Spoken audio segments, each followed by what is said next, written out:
Biden administration refusing to call the migrant situation a crisis, despite thousands flocking to the southwest border. Officials even admitting they're struggling to house everyone looking for asylum. Griff Jenkins, our man on the border, is live in McAllen, Texas, with an exclusive look inside what they're calling a migrant processing center. Griff.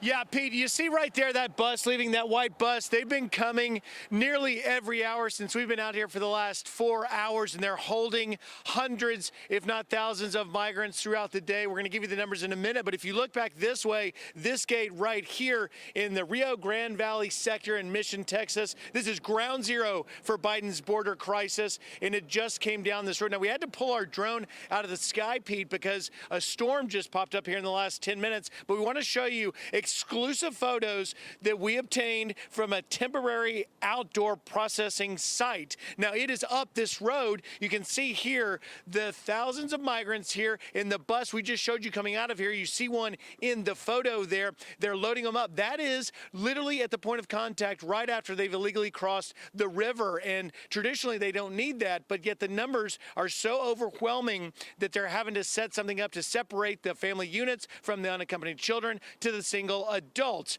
Now, let us show you some exclusive numbers we've just got in the last 24 hours for just this sector alone. In the last 24 hours, 1,940 individuals were apprehended right here where you've seen these photos and in this sector. That's 121,872 on the fiscal year 2021 already, up 177% on last year. Now, at the White House, National Security Advisor Jake Sullivan had this to say about the escalating situation.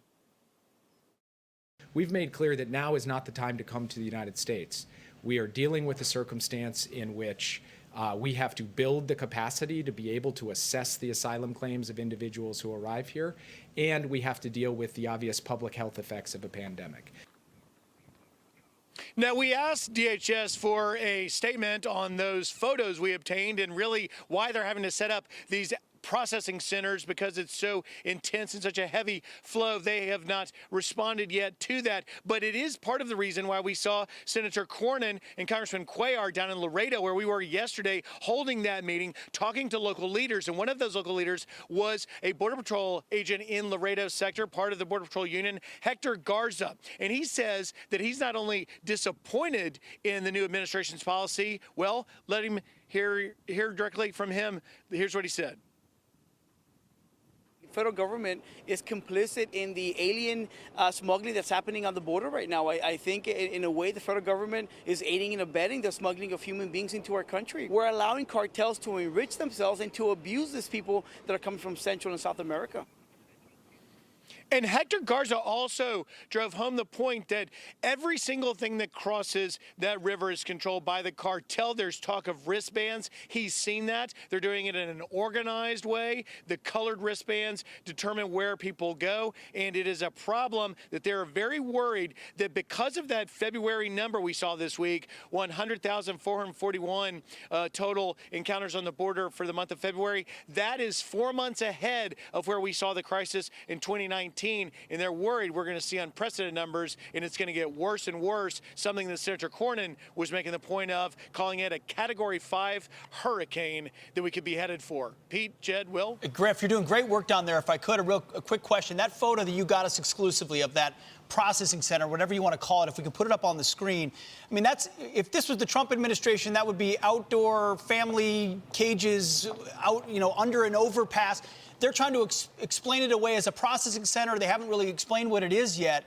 But Jake Sullivan made clear from the podium, he said they're making it clear, they want to make it clear that the border is not open. Is that the message you're seeing, or is this unlike anything you've seen at the border before, Griff? I have never seen anything like this, and that is exactly what not only every Border Patrol agent I've talked to, but even Democrat Congressman Henry Cuellar is saying that, and he's calling it a crisis here in his backyard. And that question, Pete, is extremely important because the message that the migrants are getting is that rather than having to come over, surrender, and possibly get caught and released. But yet now, because of these temporary processing sites, the agents, some of them calling it a reception center for the migrants rather than a processing center, because as soon as they get across the river, many of them, particularly the family units, are being taken directly to a bus station and released. Wow. Mind you, not COVID tested. That falls on the part of the local officials. In the case of the city of Brownsville, we reported earlier this week, 204 migrants have now tested positive since January 25th. But when you get across that river, put on a bus in the place where we showed you those photos just a mile up from the river, and then released directly into a bus station, they then go to wherever they're headed in the U.S., call home, Facebook message home, and say, hey, I made it. It was easy. And that pull factor is the greatest one that the officials are worried about. Griff, thanks so much.